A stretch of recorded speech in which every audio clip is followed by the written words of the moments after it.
Hello everybody, it's March 24th. This is our first video for our yellow belts and green belts, or basically anyone past yellow belt level, or yellow belt and above. This is our video. We're making some videos. Of course, like most people, we're going to have to close down for at least a few weeks. Hopefully that will be all it will be. But I want to give you some stuff that you can work on at home, continue to practice. As I said in the white belt video, I want everyone to continue just like you're in class. Make sure you stretch, make sure you do a warm-up, and I want you working on your exercises. Some of you have the exercise log that we can write down what we're doing. If you don't have a current one, then just get you a piece of paper and write down kind of a practice journal. Keep track of what you're doing. And so as I told in the first video for the white belts, I want to see everybody when you come back go up on our exercises. So wherever we were at, if we're doing 15 or 20 push-ups, I want to see you add 5 to 10 more over the next few weeks. Same way with our sit-ups. Wherever you're at with that, see if we can add 15 to 20 more onto that. But I want you also working on your stretching. Stretching is going to keep you healthy during this time, and of course make your techniques a lot better. So today what we're going to work out on this video, as I said, this is kind of geared towards our yellow belts and green belts.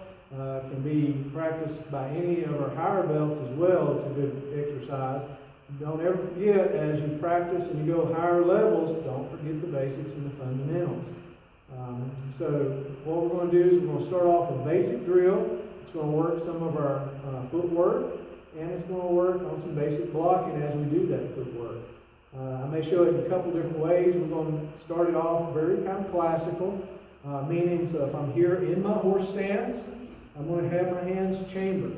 Now remember, we practice a lot from a chambered classical position. In combat, we're going to have our hands up for coverage. We're going to work on a basic cross pattern here.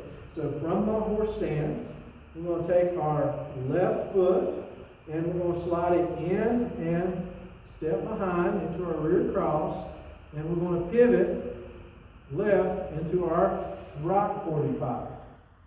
Now, from our right 45, I'm going to take that same left foot again and do a left rear cross and pivot out once more to another right 45 facing in the 180 degree opposite direction.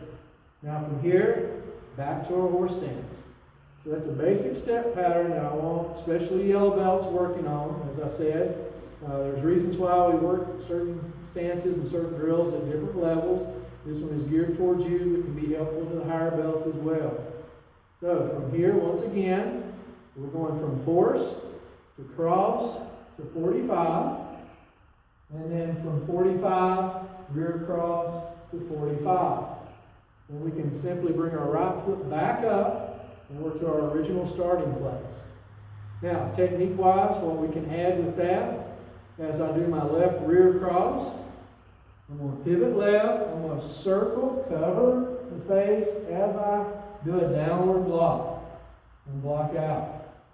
Then from here, left rear cross again, continue to cover and block down.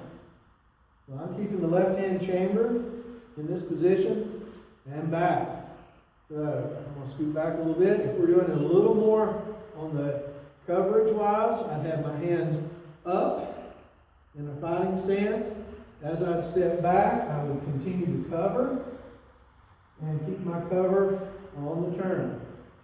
Then as I come back, my hands could be set. So that's more realistic. That's more for our combat. But we can also do it from the classic set position. Alright, so that was one variation. That was for working our downward blocks. So I want you to do that. Rear cross, turn, cover, block down, cover as our rear cross, block down again, back to my starting position. So a second variation on this drill that you can do is as I rear cross, I'm going to take my robin wing out and block, eagle claw if we want to, pivot and throw an inward strike. And this time I'm using my knife edge as I throw the inward strike. So instead of a block, I can strike. Now on this turn, as I rear cross, then I'll go back to my block. as we're here. All right, we can add some follow-ups. So once again, if we start our pattern here, in our rear cross, block out, eagle, knife, rear cross into the downward block. I could circle, low inward hammer, strike, and follow that up with our meteor fist. Then we're back to the start again. So that's another option. One more time, block, pivot, knife, cross, pivot, down, hammer, meteor, back to horse. Now, as I said, even the higher belts can gain from this. We can just incorporate a little bit different techniques with this. As I rear cross, if I wanted to go into our Manus, we have our Manus hook, pivot, and I can meteor fist or corkscrew as we're here. Then once again, cover, down block, as we're here.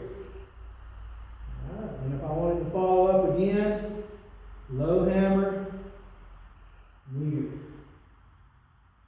All right. So higher belts, you can take this basic drill with the footwork, incorporate your more advanced techniques with it. But especially for our yellow belts, we're working on that stepping pattern and getting some coverage and some blocking while we're working on those cross stances into our new stances. So I hope everybody will continue to practice and hope to see you soon. Thank you.